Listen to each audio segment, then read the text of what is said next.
Hello, ladies and gentlemen. Welcome back to another episode here on European Confessions. The following story that you're going to be listening to, it comes from a message that was sent to me by one of our dear brother.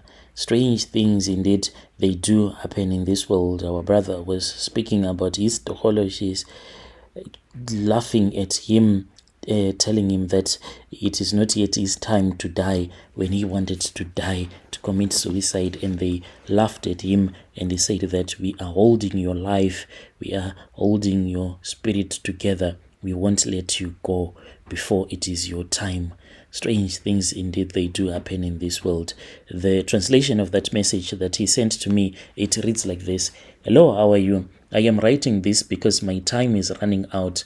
My name is Aaron, not his real name, and I am living here in Wedza, in a village here in Wedza, in Zim. So what happened was that 16 years ago, I did something that is so unspeakable that now I am living with a curse that I am carrying on my shoulders, a curse that I can never escape. 4 years from now, I have been told that I will die like a dog. This I have been told by this other traditional healer who comes from Nyanga. I went there and he was the man who helped me to get these money-making ritual charms that later transformed and they became these doxologies. I went to him when I saw that things were not moving the way that they used to be in the past, and he told me that you are going to die like a dog, helpless, miserable, and with no dignity. And I was told that the day that I am going to die, like the previous night, I'm going to have a dream, and if I have that dream, me being taken to a graveyard and being shown that this is where we are going to bury you, then what I have to do is that the next morning it will be far much better that I start to walk, go into the forest so that I can just die. He said that you are not going to be buried, but you are going to be eaten by vultures and wild animals. It started when my wife Miriam passed away.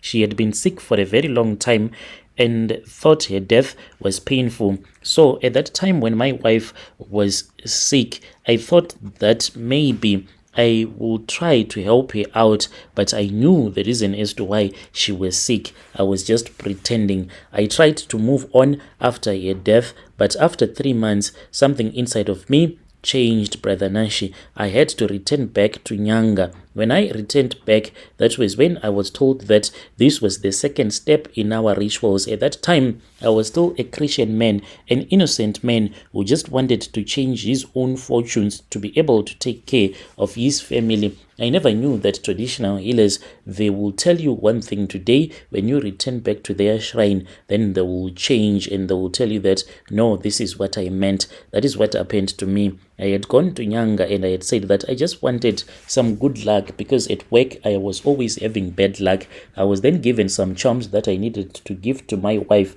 I gave them without her knowing that the juice that I was giving to her, it was laced with those charms. Then my wife got so sick, and that is how I sacrificed my wife. After I had sacrificed my wife, I was waiting for the money and I was told that I needed to travel back home. This was done under the cover of darkness.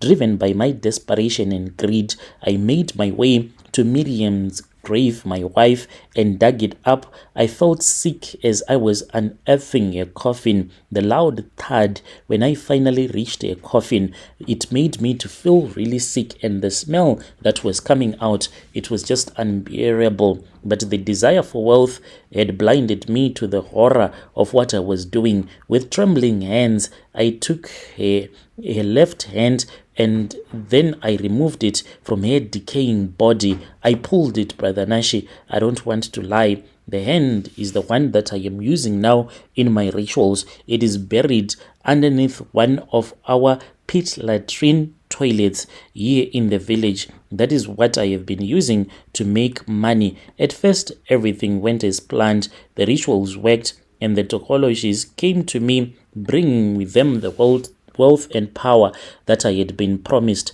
I could control things and people in ways that I never imagined, but the price was higher than I had ever expected. The Sangoma who was guiding me told me where I was supposed to place a hand, and then I had to have a pit latrine toilet dug up, and then I placed the hand in the foundation of the pit latrine toilet so that no one will ever find out that this is what I did to my wife. The Sangoma guided me that my time on this earth, it was going to be short.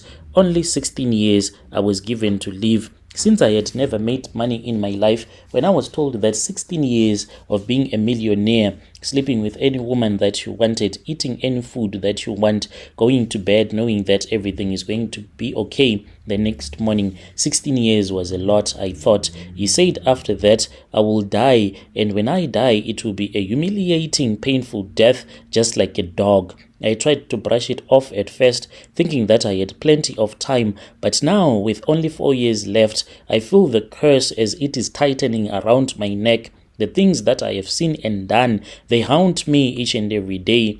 Last year, the fear became too much, and I even tried to take my own life. So what I did was that I mixed rat poison with my food, thinking that it was going to become my easy escape to die.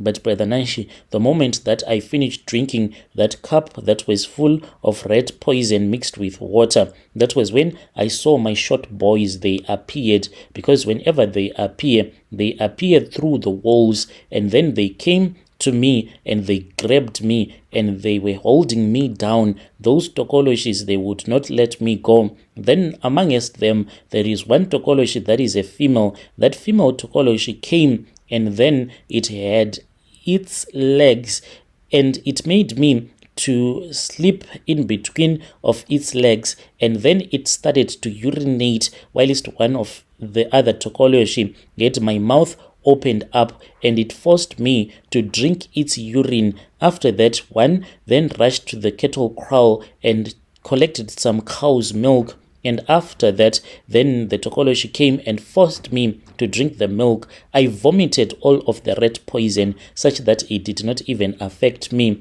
Those tokoloshis, they started mocking me, and then they said that you are not going to die. And indeed, I did not die. Instead, I woke up feeling very weak, humiliated, trapped in their cruel game. Those short boys of mine, they laughed at me as if to say, you are ours, your spirit, it belongs to me, and there is no way out. For I know that is a fact. There is no way out for me, Brother Nashi. Every night, I do hear voices, and these voices, they are whispers. Sometimes I can even hear my wife as she will be asking me, what is it that she did that made me to think of sacrificing her? Yet I am even unable to take care of my children, because later on I then found out that the money that I will be making, it comes with some rules. It depends with what the tokologies want. If the tokology says that the money that is in the house, we want you to go and throw it in the river, I just go and I do that. If I try to fight with them, these short boys, they will beat you. They will always be laughing at me, and they control my wife.